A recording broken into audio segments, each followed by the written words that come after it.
заазуу хамт явна гэвэл болж байна. Үгүй ээ, заазуу л биш шүү. Аживаа, хурдан яваарай. Усан агууруу бид хурдан явах тусмаа хурдан ирэн шүү дээ. Тэгээд бид нар хаашаа явах гэж байгаа юм бэ?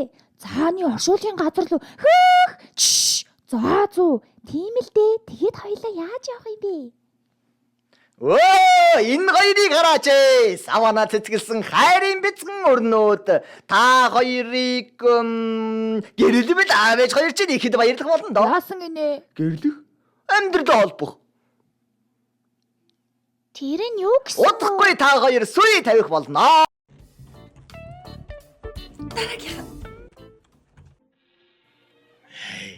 Бэтгий мартаарай хонгор минь танихгүй хүмүүс хормоо санаад ордны шулуунаас болгоомжтой шүү. За юу? Оо, надад санаа зовлтгий дээ. Би ганцаараа зүгээр явах болно.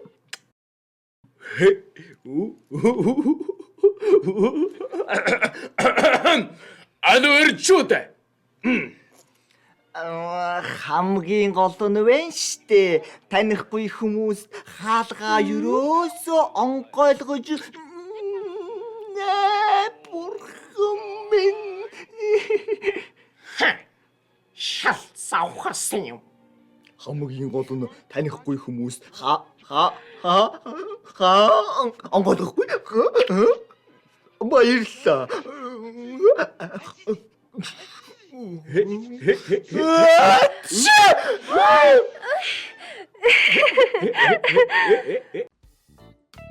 Байцаарай.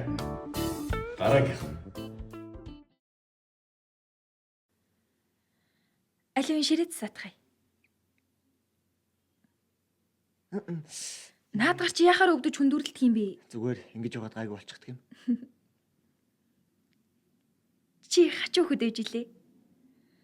Дараа дугаатай санал хийж ирчихэд багшид загнуулж ирснээ санаж гин үү? Чи дандаа л нэг дими юм сэдэж байх юм.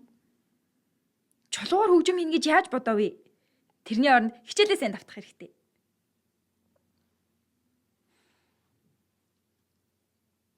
Баярт хоёр 8 дугаар ангид огт нэг охинд сайн болцоод. Тэгээ том болоод хэн тэр охиноо авах вэ гэж маргалддаг байлаа. Хэн байсан тэр охин чинь? Хэрвээ нууц биш бол Хэн илүү хайртайгаа үзнэ гэж хоёр бихний шил хооронд нь мөргөлдүүлж хаглах юм боллоо. баяр хагалсан уу? Баярагийн хагараагүй. Харин миний хагарч гарч ил орчхоод одоо болтол өвддөг юм. Тэгээд надад ахуулахгүй яасан юм бэ? Улам цаашлаад идэгин гэсэн. Одоо хурд энэлэгт очиод л ахуулчих. Дурсаж явах гээд л ахуулаагүй. Тэнэг гэдэг нь юуны чинь дурсгал байдаг юм бэ? Хүй, та хоёр хинцэн байсан? Хинцэн байсан? Хилчгэлдээ.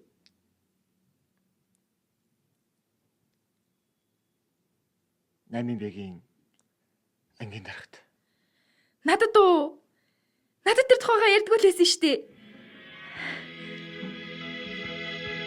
Баяраа надад үнэхээр сайн байсан гэж юу? Тийм үү?